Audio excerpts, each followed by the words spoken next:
ሰዎችን እንዴት ማሳመን እንዳለበት የተረዳው ዳንኤል የሄሎ ታክሲ መኪናን ሰይፉ ስቱዲዮ ድረስ በማስገባት ለኮሜዲያን ደረጀ በስጦታ ይሰጣል። ልክ ፕሮጀክቱን ኦን ስናደርግ የመጀመሪያ መኪና ሽልማት ለደሬ ነው የምንሰጠዋለን እና በቃላችን መሰረት እንግዲህ ሰይፍሻ አንተ ባለህበት በጣም የምንወደው ኃይሌ ገብረስላሴም ባለበት መሆኑ ደግሞ በጣም ደስ ብሎናል። ያው ይሄ በጣም ለለፋሁት ለደከምኩት በጣም እጅግ በጣም ይበዛል። ለኔ ግን የስጦታም የምንም ትንሽ የለውም። እግዚአብሔር ያክብራችሁ፣ ፈጣሪ ያክብራችሁ። ቀጥሎም አምቡላንስ መኪናዎችን በእርዳታ መልክ ለመንግስት ያስገባል። ሄሎ ታክሲን አመስግነው አምቡላንሶቹን ከአቶ ዳንኤል እጅ ይቀበላሉ። ቀጥለውም በሄሎ ታክሲ ስር የሚሰሩት ሾፌሮች በባህልና ቱሪዝም ሚኒስቴር ስር ስልጠና እንደሚወስዱ ከሹፍርናም ውጪ አስጎብኚ እንደሚሆኑ ተናገሩ። ዳንኤል ለርክክቡም የመረጠው አርቲስት ይገረም ደጀኔን ነው። ቲክቶከሩ መንሱርና ሌሎችም ታዋቂ ሰዎች አብረውት ነበሩ።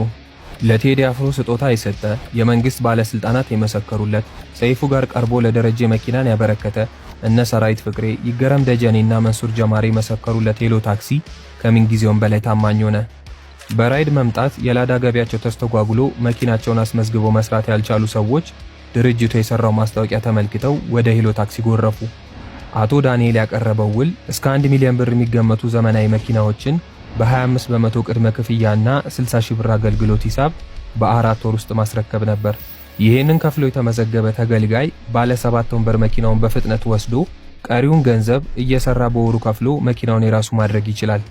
እዚህ ፊት ለፊት ሄሎ ታክሲ አዲስ ኒው ብራንድ የሆነ መኪና መጥቷል። ለምንድን ነው የሄሎ ታክሲ ሰዎችን ወደዚህ ጋብዛለሁ? የሄሎ ታክሲ ማስታወቂያ በአርቲስቶቹ የተቀጣጠለ እስከ 5000 አባላትን መዝግቦ ነበር። አቶ ዳንኤል ተጨማሪ ታማኝነትን ለማግኘት ለቆጠቡ ሰዎች ርክክብ ብሎ 36 መኪናዎችን ይሰጣል። ይህም የመጨረሻ ጊዜ ያደረጉት ርክክብ ነበር። 75 ተመዝጋቢዎች ብቻ መኪና ሲያገኙ የቀሪዎቹ 4925 ሰዎች ገንዘብ የት እንደገባ አይታወቅም።